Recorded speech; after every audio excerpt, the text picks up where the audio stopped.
1865, in one of the worst slums in the world at the time, William Booth was an itinerant Methodist preacher.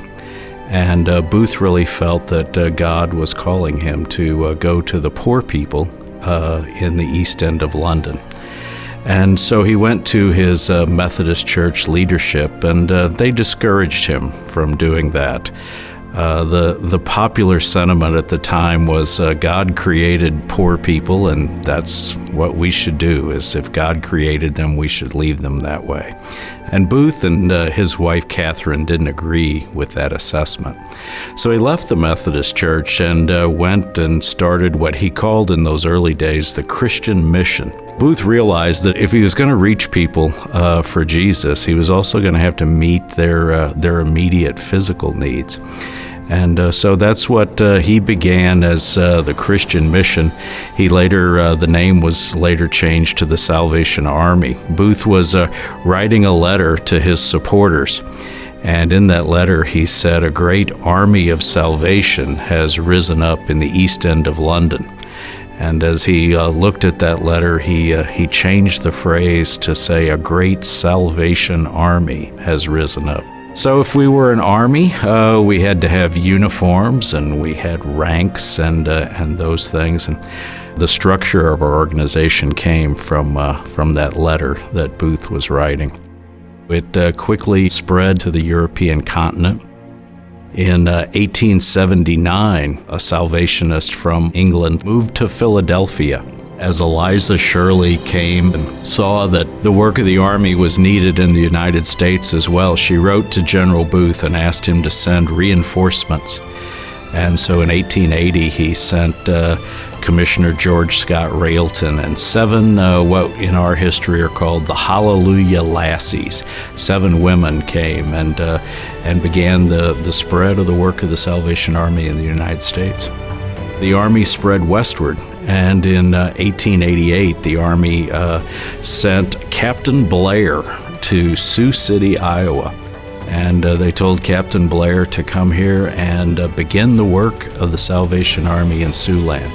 And that began our long history of 125 years of continuous service as the Army opened fire here in Siouxland. 100 years ago, World War I broke out in the continent of Europe, and of course 2 years later the United States entered the war. The then national commander, which was William Booth's daughter, Commissioner Evangeline Booth, went to General John Pershing, who was in charge of the American forces, and said, "We want to help." And Pershing agreed to that, and several hundred Salvationists left the United States and went to serve the troops in the trenches in France in the First World War. Many of the troops could not read or couldn't write, and so Salvationists would help them write letters home or help them read the letters that they would get from home. But the Salvationists went right out to the front lines with the troops and served them. And of course, they had very few resources, very few things that they could provide. One of the things they came up with was the boys fighting missed some of the things of home. One of the things they could prepare for them were donuts. I don't know how many dozens of those donuts they actually made, but as the troops came home from France, it really spread the image of the Salvation Army because the soldiers remembered that in some of the darkest days of the war, there were Salvation Army folks there to help. In 1938, of course, the country was in the midst of the Great Depression, and for the Salvation Army in Siouxland, that was really a very strong time of service as we provided food and shelter and housing for men, women, and children as they had few other resources.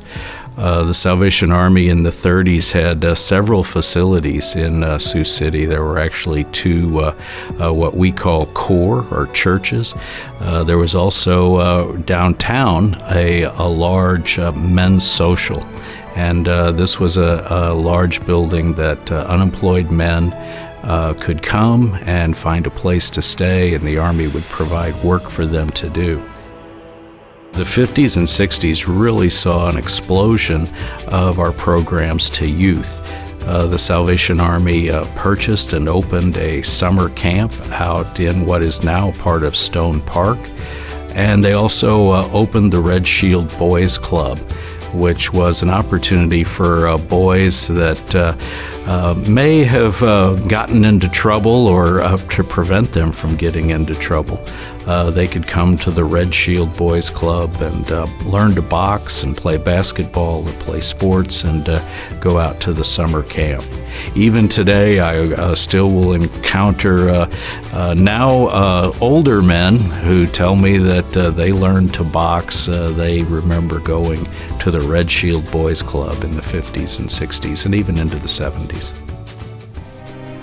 In 1989, Salvation Army volunteers and officers were mobilized as Flight 232 crashed at Sioux Gateway Airport, and it continued a long history of service of Salvationists at natural and man-made disasters.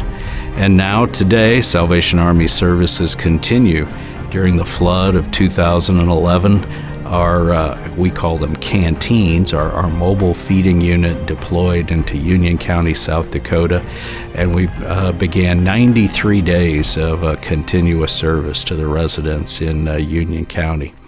There's such a misconception that the Salvation Army are just bell ringers at Christmas time. And if people would just stop to take the opportunity to ask questions and to do some visiting of the Salvation Army, they'd understand that they do so much more for the people. There's nothing like the Salvation Army. They do so many things that I always wanted to be a part of. In 1953, I started going to the Salvation Army, and I always admired the officers in their uniforms, and I always said, this is what I'd like to be someday. As I got older, I got to be in charge of the disaster canteen, and I went out and served people that were in need on floods, fires, Flight 232. I am in emergency management, so I work planning and natural disasters. And working the floods in 2011, they were there to support our community as well as other communities with assisting people that had lost everything in the floods. We've had to do some unpleasant searches on the river. That is not easy for our first responders, and they get out there for a number of hours, and Salvation Army's there to help us with feeding and keeping our first responders well hydrated and stuff, and they're always there to help us. It doesn't matter when I call, what time of the day, Salvation Army's there. And that is what makes me so proud to be involved with this organization. In 125 years, one thing has remained consistent in Siouxland and certainly around the world. There are people that need help and people that need hope. And in 125 years, our programs have changed, but our desire to serve people has not. Nowadays, our program is focused really in three areas. We try and help folks that have emergency needs, perhaps victims of a disaster, a natural or man-made disaster. Some folks have just a personal disaster. There's not enough food to go around this month or this week. So we have a food pantry program that we provide nutritious food to families in need. Another part is we want to try and move people up out of poverty. Our Salvation Army Vision and Empowerment Program works with those who want to have a vision for a new and a different future. So we work with them over the course of a little more than a year to help them get on a pathway to self-sufficiency and a new life for their family. We also have a number of programs that we work to try and help folks who are going to need some help for the long term. Our Permanent Supportive Housing Program works with those folks who've been chronically homeless and provides them a safe and affordable place for them to live. And we provide a whole range of services so that they can stay in their apartments and not re-enter that cycle of homelessness. William and Catherine Booth never set out to start the Salvation Army. William and Catherine Booth, our founders, set out to preach the gospel of Jesus Christ and to meet the needs of the people they encountered. And that's still what we do today.